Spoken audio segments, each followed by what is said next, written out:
Okay, so what did you think? Is it significant that anything has happened to Mrs. Marriott? Is it significant just in terms of the walk, or is this giving us a clue to the wider plot and the other things that happen in the text? Okay, we'll read on. We'll find out. The line shortened as those further back caught up and stopped. The children milled about, wondering what was happening, and a girl called out, "Is this where we're eating our lunch, sir?" Mr. Hepworth shook his head. "No, Samantha Farley, it is not. We're waiting for Mrs. Evans, who has fallen behind a bit."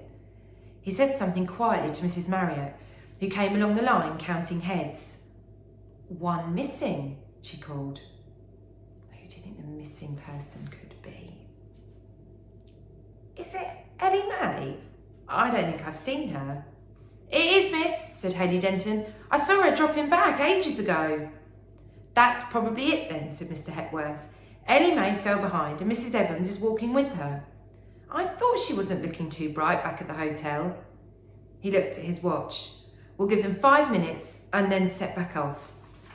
Take your backpacks off and sit down. We might as well take a breather while we can."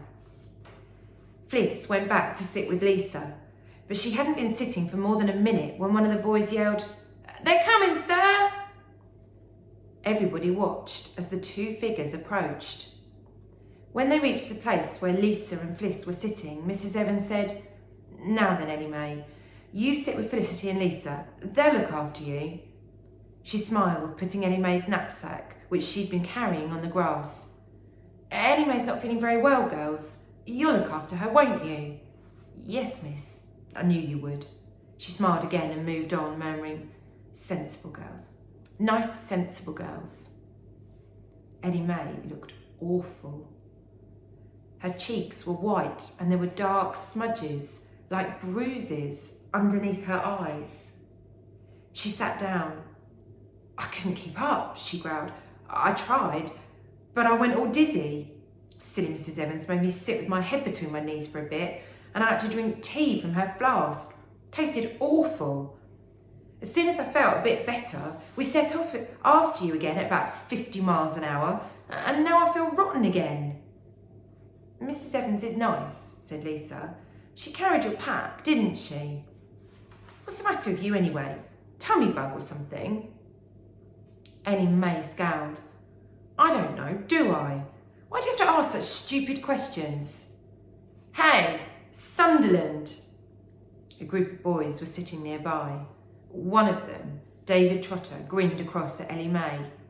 "If you didn't go creeping about in the middle of the night, we wouldn't have to hang around waiting for you when we're supposed to be out walking." Ellie May shook her head.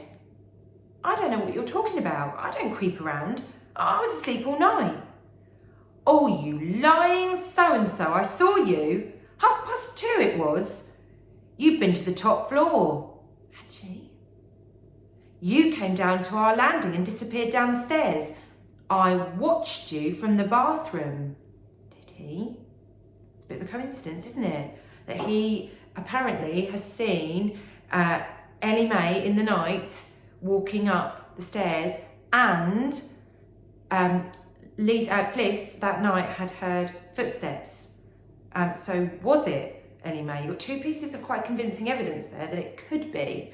And now she looks dreadful, really ill, dark bags underneath her eyes, very dizzy. Is it linked? Is it a coincidence? "No, you weren't. You couldn't. I never left the room, so there." "Blue pyjamas with rabbits on, right?" "Shut up. I don't know what you're on about." "I'm on about your pyjamas. You've got blue ones with rabbits on, haven't you?" "So what?"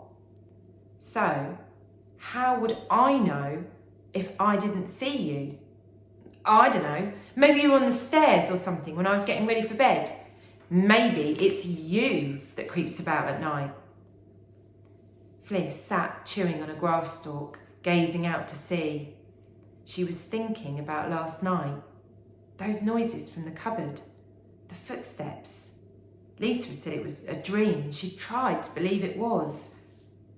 But there was the water on the bathroom floor and now this. She'd heard footsteps in the small hours, and Ellie Mae had been seen coming down the stairs in pyjamas. Pyjamas with rabbits on them. So maybe it wasn't a dream. But if it wasn't a dream, what was it? Had Ellie Mae been in the cupboard last night? Was that possible? It was where the noises had come from, but then what about the number? If the noises were real, so was the number, yet it wasn't there this morning. And anyway, why would anyone be in a cupboard at 2 a.m? The whole thing was crazy. Unless she shivered. Oh, so many unanswered questions. We've got some pretty strong evidence that Ellie Mae was definitely out of her bed though.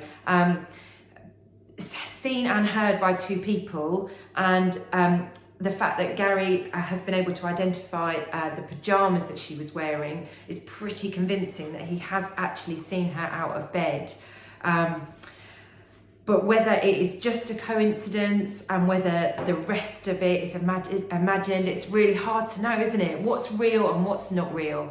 And that's why it's such a gripping story, because we don't know. But we shall read on. We'll read chapter 12 next.